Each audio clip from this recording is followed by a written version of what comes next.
I haven't seen Tom Hanks run this much since Forrest Gump. I was running.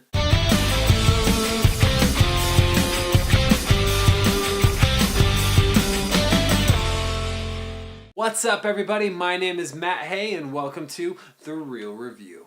Sully is directed by Clint Eastwood and is about the U.S. Airways Flight 1549 that went down in the Hudson River back in 2009. I'm not gonna lie to you, I didn't really know a lot about this event going into it, other than what I saw on the news bulletins that day. I didn't realize how significant of a feat it was for this dude to land an airplane on the Hudson River. After seeing Sully, I decided I wanted to do some research. I wanted to see how real everything was actually depicted in the film and how much was actually Hollywoodized or Clint Eastwoodized.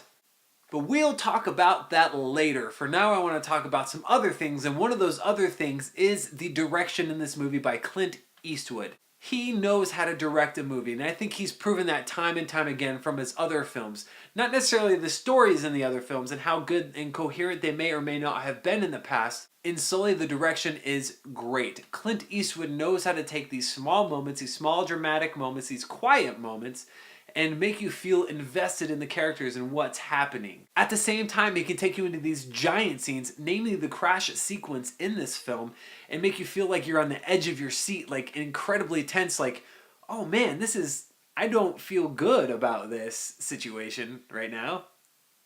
Let's talk about the editing too, because the way that this film is edited, it kind of skips through time a little bit. You'll start off here, you go a little bit into the future, you go back into the way past, you'll go back up into the future, you go into the present, and it kind of goes back and forth. Now, when I say it like that, it seems like it might have the potential to be very confusing.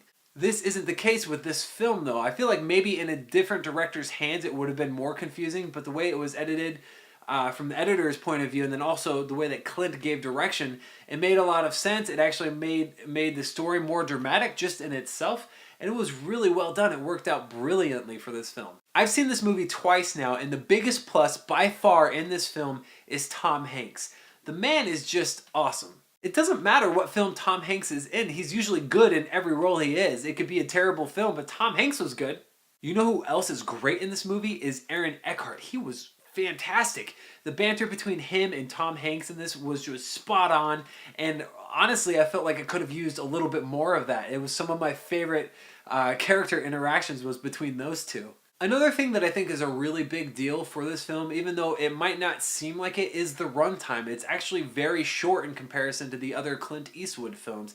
It's only like an hour and 40 minutes long. It's interesting because the event of actually taking off, hitting the birds and landing on the Hudson only took a few minutes in its entirety. And initially a lot of people were like, how are they going to turn that into a whole movie?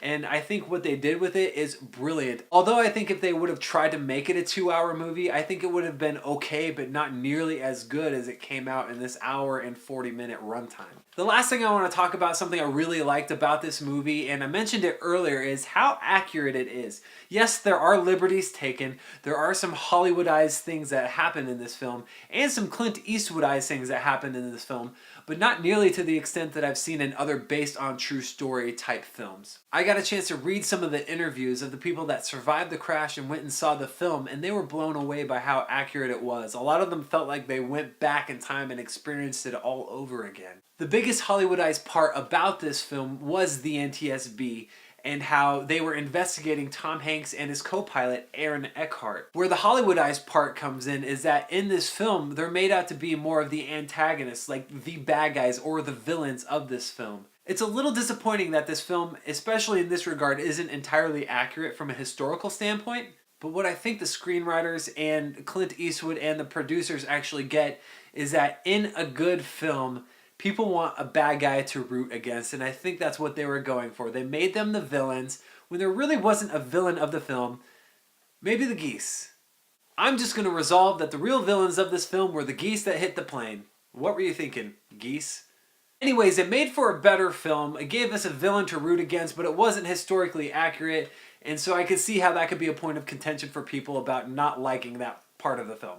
I don't really have a lot of negative things to say about this movie. If there's one thing I wish I could have seen more of, it's some more of the relationship between Sully and his wife. There is several scenes in this film where he's talking to her on the phone, And you get that there's something there, but it's not really fleshed out, and you don't really see it resolve at the end either, and I wish I could have seen more of that. For me personally, I really enjoyed Sully. It was a great movie and it was a great experience. With all of that being said, I'm going to give Sully an A-.